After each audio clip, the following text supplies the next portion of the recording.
قرآن پاک میں ایک عورت کے لیے جو اپنے ستر کو، حجاب کو، زینت کو چھپانے کے لیے الفاظ استعمال ہوئے ہیں یا الفاظ کے علاوہ جو احکامات ہیں ان کو ہم کچھ حصوں میں بانٹ سکتے ہیں. ایک لفظ ہے لباس، ایک ہے ثیاب، ایک ہے جلباب.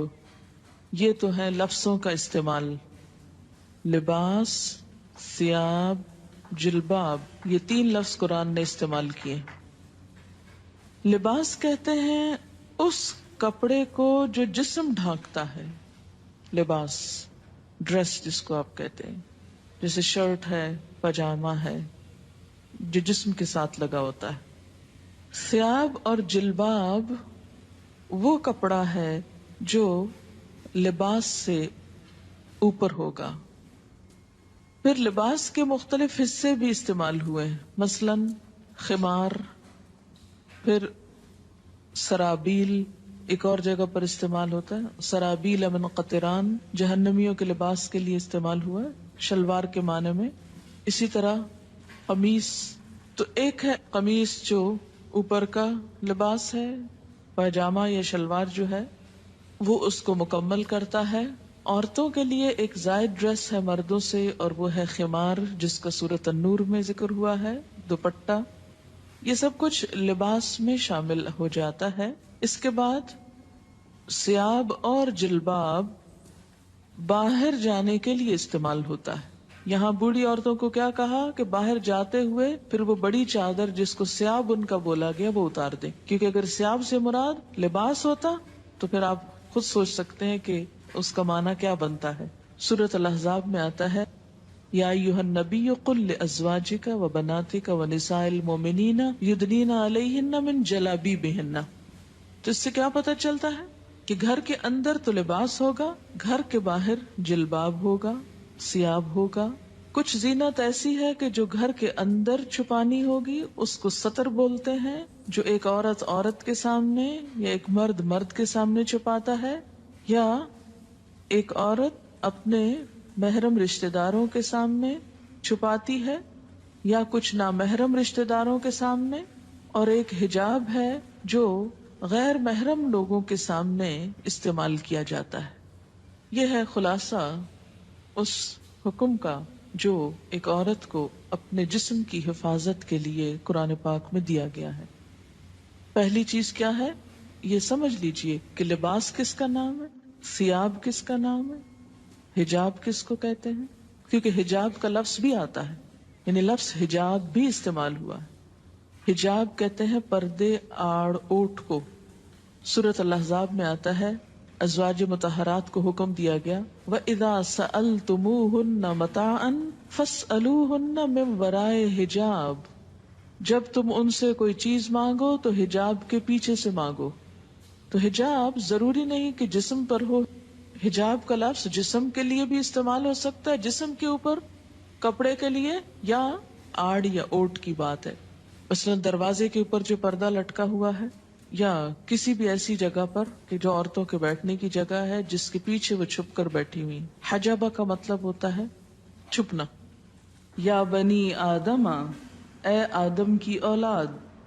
بنی ویسے تو ابن سے ہے اور اس کی جمع بنین ہے، اور مضاف ہونے کی وجہ سے نون اڑ گیا ہے تو بنی آدمہ رہ گیا بنین آدمہ کی بجائے. لیکن مراد اس سے مرد اور عورتیں سبھی ہیں. جب بنی آدم کہا جاتا ہے یا جیسے بنی اسرائیل کہا جاتا ہے تو اس سے مراد بنی اسرائیل کے صرف مرد نہیں، عورتیں بھی ہیں. تو یہاں بھی بنی آدم سے مراد مرد و عورت دونوں ہیں. اے آدم کے بچوں، اے آدم کی اولاد، اے انسانوں، قد انزلنا علیکم لباسا، یقیناً ہم نے تم پر لباس اتارا ہے. انزلنا ہم نے نازل کیا، علیکم تم پر، لباسا لباس، یعنی انسان کے اندر لباس پہننے کا جذبہ یا خیال ہم نے اس کے دل میں ڈالا. اسی لیے حضرت آدم علیہ السلام اور حضرت حوا کا جب شاہی لباس اترا، جنت کا لباس، تو کیا ہوا؟ فوراً ہی پتوں سے اپنے آپ کو ڈھانپنے لگے. تو یہ کیا تھا؟ وہی الہام یا وہی جبلت جس پر انسان پیدا ہوا ہے. قد انزلنا علیکم لباسا، ہم نے تم پر لباس اتارا ہے. یواری سوآتکم، جس کا مقصد کیا ہے؟ یواری، جو چھپاتا ہے، سوآتکم، تمہارے جسم کے قابل شرم حصوں کو، تمہاری شرم گاہوں کو. سوآت سوأتن سے ہے.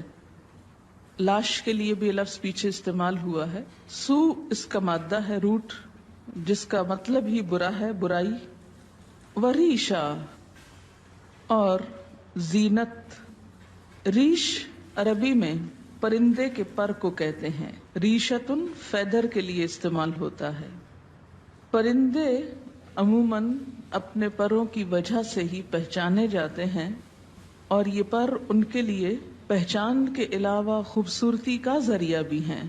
اسی لیے ریشا کا ترجمہ زینت کیا گیا ہے. زینت کے علاوہ پر حفاظت کا ذریعہ بھی ہیں، گرمی سردی سے بچاؤ کا ذریعہ بھی. تو یہاں پر لباس کے دو مقاصد بتائے گئے. نمبر 1 کہ وہ جسم کو ڈھانپے، اور نمبر 2 انسان کو حسن بھی بخشے، انسان کے لیے زینت حاصل کرنے کا ذریعہ بھی ہو، خوبصورتی کا سامان بھی ہو. عموماً ہمارے ہاں یہ تصور پایا جاتا ہے کہ اگر کوئی شخص نیک ہے، پارسا ہے، تو اسے کھدر کا لباس پہننا چاہیے، یا بے ڈھنگا لباس ہونا چاہیے، یا اس کے ساتھ خوبصورتی کا کوئی تعلق نہیں. قرآن کی یہ آیت اس تصور کی تردید کرتی ہے. اگرچہ یہ ضرور ہے کہ لباس سادہ ہو، کمفرٹیبل ہو، انسان اسے پہن کر کام کر سکے، لیکن یہ نہیں کہا گیا کہ وہ دیکھنے والے کی شخصیت کو بدنما کر دے.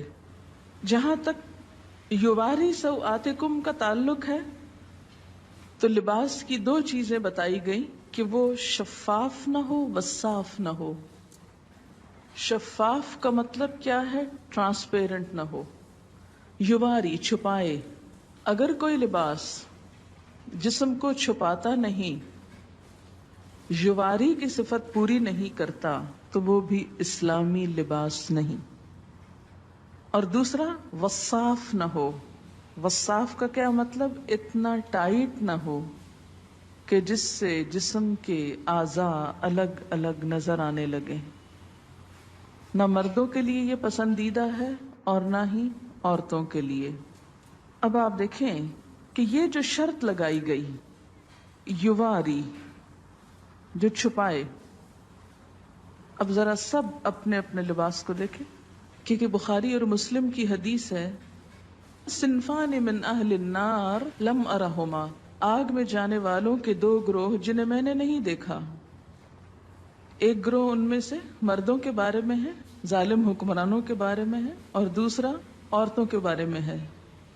حدیث کے الفاظ ہیں، یہ میرے الفاظ نہیں کہ مت سوچیں کہ آپ یہ کیسی باتیں کر رہی ہیں اور ہم کو یہ ڈرا رہی ہیں اور یہ کہہ رہی ہوں. میں تو کوئی حیثیت نہیں رکھتی کہ آپ کو کچھ بھی کہوں.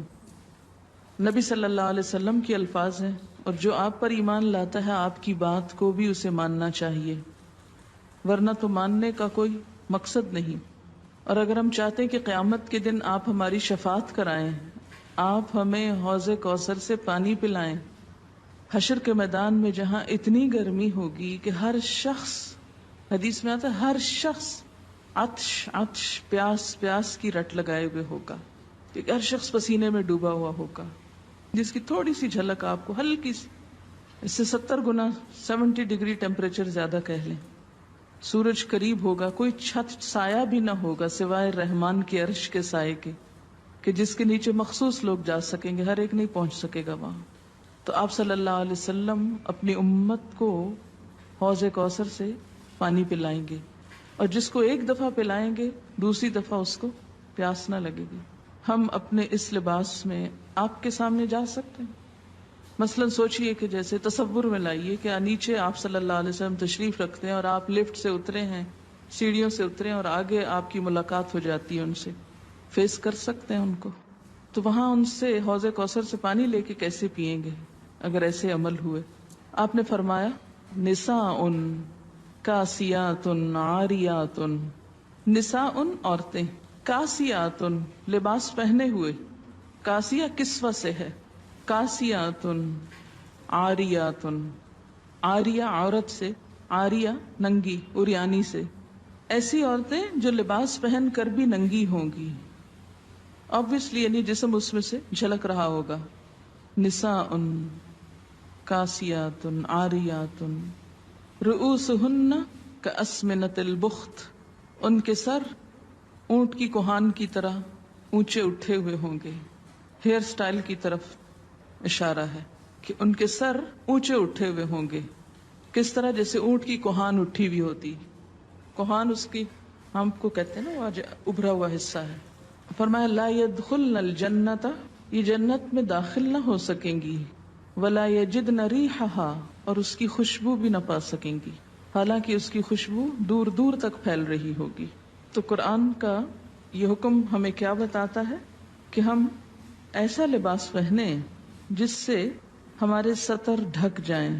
اسی لیے ہمیں جو دعا سکھائی گئی لباس پہن کر وہ کیا ہے؟ الحمدللہ الذی کسانی، اللہ کا شکر جس نے مجھے لباس پہنایا، ما اواری بہی عورتی، جس سے میں اپنے عریانی کو چھپا سکتا ہوں. تو اس دعا میں بھی یہی لفظ ہے وَأَتَجَمَّلُ بِهِ فِي حَيَاتِي، اور میں اپنی زندگی میں اس سے خوبصورتی حاصل کرتا ہوں. تو لباس کا دوسرا مقصد کیا ہے؟ وریشا، خوبصورت لباس ہو. خوبصورتی پسندیدہ ہے، لباس میں ڈیزائننگ میں حرج نہیں. ایک آدمی نے پوچھا یا رسول اللہ صلی اللہ علیہ وسلم، ایک آدمی کو یہ پسند ہے کہ اس کا لباس خوبصورت ہو، تو کیا یہ تکبر ہے؟ آپ نے فرمایا ان اللہ جمیل، بے شک اللہ خوبصورت ہے، یحب الجمال، خوبصورتی کو پسند کرتا ہے. اللہ تعالیٰ خود خوبصورت ہے، خوبصورتی کو پسند کرتا ہے. تکبر تو حق کو نہ ماننے اور دوسروں کو حقیر سمجھنے کا نام ہے. تکبر کیا ہے؟ حق کو نہ ماننا، بات